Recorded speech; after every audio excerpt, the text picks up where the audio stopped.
Google a lancé l'une des plus grandes avancées en intelligence artificielle de l'année, tout en même temps. DeepMind a présenté Sima 2, un agent axé sur les objectifs qui réfléchit aux tâches dans des mondes 3D et s'entraîne seul. Parallèlement, un modèle caché dans Google Intelligence Artificial Studio a démontré une reconnaissance manuscrite quasi parfaite et un raisonnement symbolique très précis. Nano Banana 2 a encore fuité, montrant des visuels liés au moteur d'image de Gemini, capable de remasteriser des photos de basse qualité et d'exécuter des instructions complexes avec une grande précision. Tout cela est arrivé en quelques jours. Alors parlons-en. Très bien, donc Sima 2 est en gros la nouvelle version du jeu généraliste World Agent de DeepMind. Le premier Sima, lancé l'an dernier, avait étonné car il suivait plus de 600 instructions dans divers environnements virtuels. Tourner à gauche, grimper, ouvrir des cartes, déplacements et interactions de base. Mais il n'était pas idéal pour les tâches longues.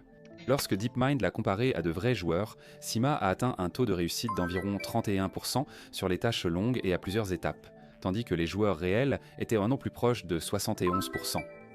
Il a fait le travail, mais sans vraiment garder une vision d'ensemble.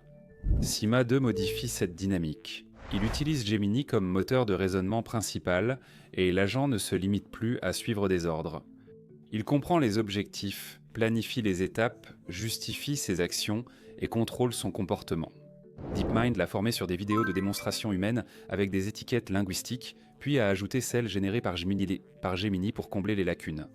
Grâce à ce mélange, Sima 2 a presque doublé ses performances internes sur des tâches à long terme, tout en restant flexible sur plusieurs moteurs de jeu. Ils l'ont mis à l'épreuve. Ce qui est intéressant, c'est la façon dont il généralise.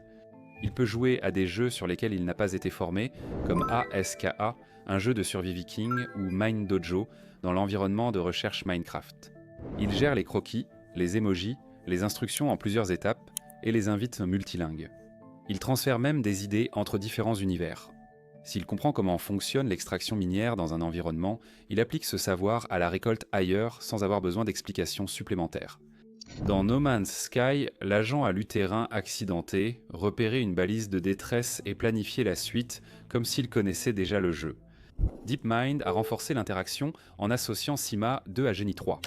Un générateur de monde 3D en temps réel, Genie crée instantanément un environnement 3D à partir d'une image ou d'un texte.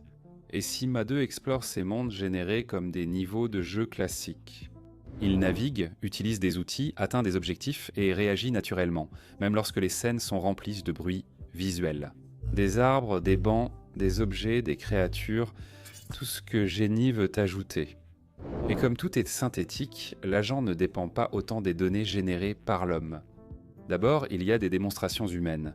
Puis, l'agent apprend seul. Un modèle Gémeaux lance des défis. Un autre évalue, tente et SEMA répète pour progresser. Ce cycle développe des compétences inédites dans des domaines jamais explorés par l'homme. Le but à long terme reste la robotique, DeepMind reliant SIMA 2 à la recherche sur l'intelligence incarnée. Leur équipe évoque une hiérarchie. Sima s'occupe du quoi faire, tandis qu'un système inférieur gère les mouvements articulaires, roues, manipulateurs et la mécanique. Cette configuration reflète ce que montrent les benchmarks Isaac de NVIDIA ou Habitat de Meta. Les maisons et usines réelles mettent encore en échec les agents à cause de l'encombrement, d'un mauvais éclairage ou d'objets imprévisibles. Mais Sima 2 réduit un peu cette distance car l'agent comprend la sémantique avant le mouvement. Après compréhension, intégrer des contrôleurs précis devient un problème d'ingénierie plus simple. Le principal changement actuel chez Google concerne le raisonnement, issu d'une découverte récente qui a fait sensation en ligne. Mark Humphries, historien spécialisé en histoire nord-américaine, a commencé à expérimenter un mystérieux modèle apparu chez Google, Intelligence Artificial Studio pendant un test AB.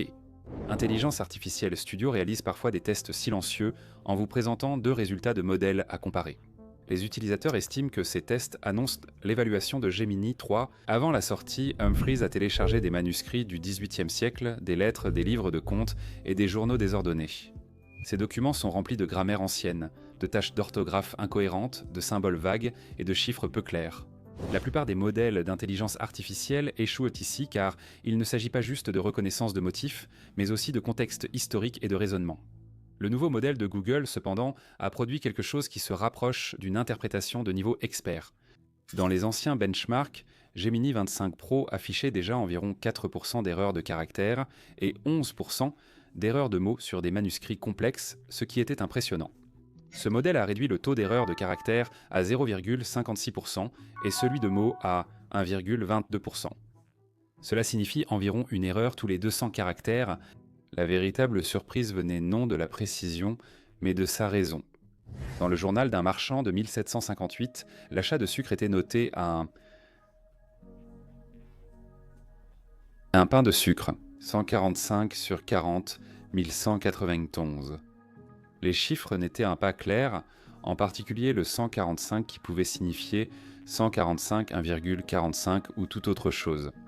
La plupart des modèles d'intelligence artificielle comprennent mal ces abréviations et les utilisent ou les formattent de façon incorrecte. Le nouveau modèle a déchiffré les unités, vérifié le coût total et a conclu de lui-même que la valeur correcte était 14 livres et 5 onces okramais. Il a obtenu ce résultat en convertissant 1 shilling et 4 pence en 6 pence. En calculant que le total de 0 livres, 19 shillings et 1 penny équivaut à 229 pence. On divise par 16 pour obtenir 143 125, puis on convertit le reste en onces. Il a même ajouté seul les étiquettes livres et OZ. Ce n'était pas juste une transcription, mais un raisonnement complexe à travers des unités historiques, une écriture ambiguë et une restauration du contexte. A déclaré Humphries. On avait l'impression que le modèle comprenait le registre. Et le fait est que le modèle n'avait pas été spécifiquement entraîné comme un raisonneur symbolique. Il agit ainsi parce que sa représentation interne permet au raisonnement d'émerger en conséquence. Les chercheurs appellent cela le raisonnement implicite émergent, et plusieurs personnes en ligne ont commencé à signaler le même comportement dans les formules chimiques. Conversion de monnaie ancienne, datation des manuscrits et textes très ambigus. Si cela se confirme, cela signifie la reconnaissance de textes manuscrits et le raisonnement symbolique. Deux des problèmes les plus complexes du domaine ont avancé simultanément dans le même système. Pour les historiens, cela transforme la lecture et l'analyse d'archives, l'intelligence artificielle gérant fautes, abréviations et contextes culturels sans difficulté. En même temps, les gens veulent de la transparence, car une fois que l'intelligence artificielle commence à appliquer ses propres corrections, son interprétation de l'histoire pourrait influencer la compréhension finale. Humphries souligne que l'intelligence artificielle devrait travailler avec les chercheurs humains, et non les remplacer, car même un raisonnement de niveau expert reflète encore les biais du modèle. Pendant ce temps, une autre partie de l'écosystème Google a fuité sous un angle différent. Un bref aperçu de NanoBanana 2 est apparu sur media.ai avant le retrait de l'annonce. Durant ce court laps de temps, les utilisateurs ont téléchargé plusieurs images d'exemples. Puis d'autres exemples sont apparus sur les réseaux sociaux, provenant de créateurs comme Mars, Everything Tech et Léo. Le modèle offre une meilleure fidélité, des détails plus nets et une grande cohérence, surtout pour les tâches textuelles. Il écrit de longues phrases sur des tableaux blancs avec une épaisseur de police, un espacement des lettres et une précision de mise en page cohérent, un domaine où les modèles d'images échouent habituellement. La capacité de remasterisation a également fait un bond remarquable.